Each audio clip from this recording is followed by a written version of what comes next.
Et c'est parti pour la deuxième vidéo. Oh, oh, oh, oh, oh, oh, oh.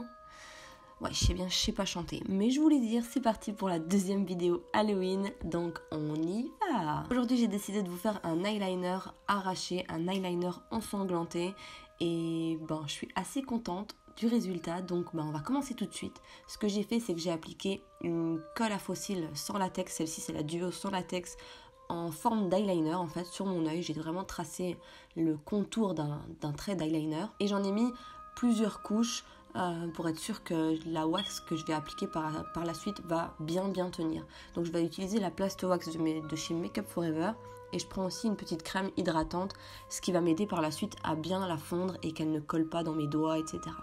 Donc je prends un petit morceau de wax, je viens la modeler en forme de mini boudin en fait, et je viens la placer vraiment sur mon œil en forme d'eyeliner. Encore une fois, je suis exactement la forme que j'ai fait avec ma colle à faux cils au préalable. Une fois que tout est bien collé, je vais venir prendre un petit peu de la crème hydratante que j'ai mis dans le creux de ma main avec ma petite spatule, et là je vais commencer à bien fondre les bords. Donc ça prend un certain temps vu que c'est assez petit, on est assez minutieux vu que c'est à côté des yeux quand même, mais une fois qu'on a bien réussi à tout fondre, ça rend vraiment super bien. Donc voilà, vous pouvez voir que je prends mon temps, j'y vais doucement, petit morceau par petit morceau, et une fois que j'ai bien fondu les bords, je vais venir écarter un petit peu l'intérieur pour faire cet effet arraché.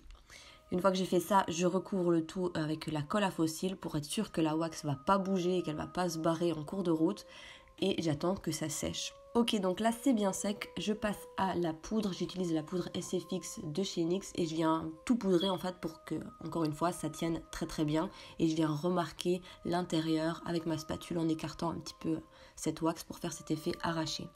Ensuite, je prends des fards gras, j'utilise un mini pinceau et je prends un fard gras noir pour vraiment faire les contours de l'intérieur de ma plaie en fait.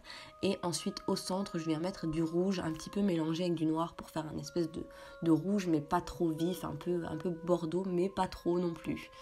Ensuite, je viens en mettre sur les contours directs de ma blessure et je viens le fondre un petit peu avec mon doigt. Donc j'ai fait ça avec un fard gras rouge. J'ai aussi mis un petit peu de jaune et très légèrement un petit peu de bleu pour faire vraiment un effet blessure violacée, un truc qui est en train de faire mal quoi.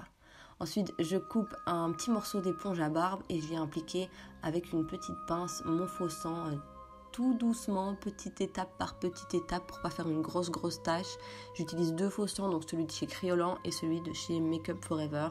J'en mets un petit peu partout et je fais super attention de ne pas en mettre dans mes yeux parce que celui-là, il va pas dans les yeux, ça va vous piquer beaucoup. Et ensuite, j'en mets vraiment dans l'intérieur de ma plaie avec une petite pince, encore une fois, pour vraiment ne pas en mettre dans mes yeux. Pour les yeux, j'utilise celui-ci qui a un faux sang exprès pour les yeux, qui est de la marque Kryolan. Et celui-là, il est spécialement fait pour les yeux. Donc j'en mets bien dans mes yeux et vous voyez que je galère un petit peu, mais j'y suis arrivée. Clairement, je vois très flou, donc mon rouge à lèvres, je sais pas trop s'il va être super bien mis. Voilà, comme vous l'avez entendu, je voyais pas très clair avec ce faux sang dans les yeux, donc j'ai mis mon rouge à lèvres comme j'ai pu. Ensuite, le maquillage était déjà terminé, donc voilà, j'espère vraiment qu'il vous aura plu. N'hésitez pas à me dire ça dans les commentaires, et puis je vous retrouve très bientôt, le 7, pour la prochaine vidéo, puisque comme vous le savez, je vous l'ai dit dans la dernière, je fais une vidéo tous les 3 jours pour le mois d'octobre, pour Halloween. Donc voilà, je vous fais plein de gros bisous, et je vous dis à très bientôt, bye bye.